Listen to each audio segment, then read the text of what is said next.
madaxweynaha dowladda federaalka ee Soomaaliya mudane Maxamed Cabdullaahi Maxamed Farmaajo ayaa maanta lagu soo dhaweeyay garoonka diyaaradaha Cabdullaahi Yuusuf ee magaalada Gaalkacyo waxaana halkaas ku soo dhaweeyay madaxweynaha dowladda Puntland Cabdiweli Maxamed Cali Gaas madaxweynaha maamulka Galmudug Axmed Ducaale Geelle Xaaf xildhibaano ka tirsan dowladda federaalka ee Soomaaliya xubno kale oo ka tirsan golayaasha dowladda Puntland iyo maamulka Galmudug sidoo kale waxa halkaas ku soo dhaweeyay maamulka gobolka Mudug ee labada dhinac maamulka degmada iyo qaybaha kala duwan ee bulshada Gaalkacyo ayaan u kala harin dhamaantoodba soo dhaweynta madaxweynaha dowladda federaalka ee Soomaaliya waxaana madaxweynaha maamuus sare loogu sameeyay garoonka diyaaradaha Cabdullaahi Yuusuf halkaas oo uu salaan sharaf kaga qaatay cutubyo ka tirsan ciidanka dowladda Puntland iyo Galmudug oo wada jira iyo sidoo kale ciidamada wada jirka ee loogu talagalay amniga magaalada Gaalkacyo sidoo kale waxa goobjoog ka ahaa soo dhaweynta madaxweynaha taliyaha guud ee ciidamada xoogga dalka Soomaaliyeed General Gorod Maxamed Cabdullaahi Farmaajo madaxweynaha dowladda federaalka ee Soomaaliya waxa khudbadiisa muhiimadeed u ahayd isagoo oo sheegay in uu gacan weyn siin doono sidii loo xoojin lahaa amniga iyo nabadgelyada gobolka Mudug waxaana kaloo sheegay in safarkan uu ugu magac daray safarka nabadda Soomaaliya uu qayb ka yahay socdaalkiisa magaalada Gaalkacyo waxaana hadaladii madaxweynaha ka mid ahaa Soomaaliya noolaato reer Gaalkacyo madaxweyne safarkan dheer oo aan ka soo bilaabay Puntland haddana aan magaaladan Gaalkacyo ku joogo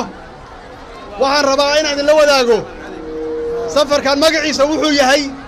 waxaan ugu magac daray safarkan inuu noqdo safarkan magaciisa waxa weeyaan rabaa halkan aan ku daafuro waa safarka dib u heshiisiinta Soomaaliyeed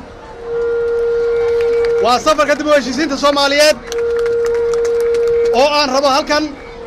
magaaladan Gaalkacyo aan doonayaa inay noqoto hoygii dib u heshiisiinta Soomaaliyeed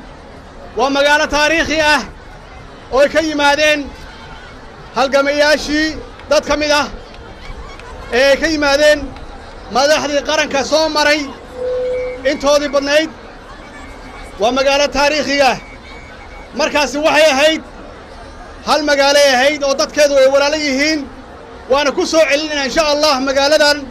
inay noqoto meeshii dib u heshiisiinta Soomaaliya ka bilaaban lahayd hadduu Ilaahay yiraahdo waa mahadsantiin sida sharafta leh oo wanaagsan oo waaltinimada leh oo kalgacaltooyada leh oo Soomaalinimada leh oo midnimada leh aad noogu soo dhaweyseen insha Allah waxaan u nimid inaan xog wareysano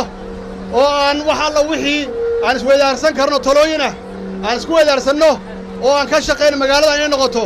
magaaladii ee ka bilaabatay nabadda Soomaaliyeed ee ka bilaabatay magaaladii dib u heshiisiinta Soomaaliyeed inaan dib ugu celinno sida meeshan ku taala inaan magaaladan qaybsan aan mideyno muhiimadda koowaad muhiimadda dowladda Soomaaliyeed muhiimadda qof walba mas'uul ah uu leedahay way magaaladan inaan nabadeenno magaaladan inay noqoto magaalo hala dadka waalaha magaaladan Gaalkacyo inay noqdaan sidii ahaan jireen oo aan ognahay inay tahay magaalada ugu weyn gobolada dhexe iyadoo qaybsan ya magaalada ugu weyn tahay magaalada ee gobolada dhexe bal ka warrama iyadoo midaysan waxay noqon kartaa iyadoo nabada waxay noqon kartaa magaalada rugta ganacsiga ee Soomaaliyeed ay noqon kartaa iyo gobolka Hoydil walaalayaal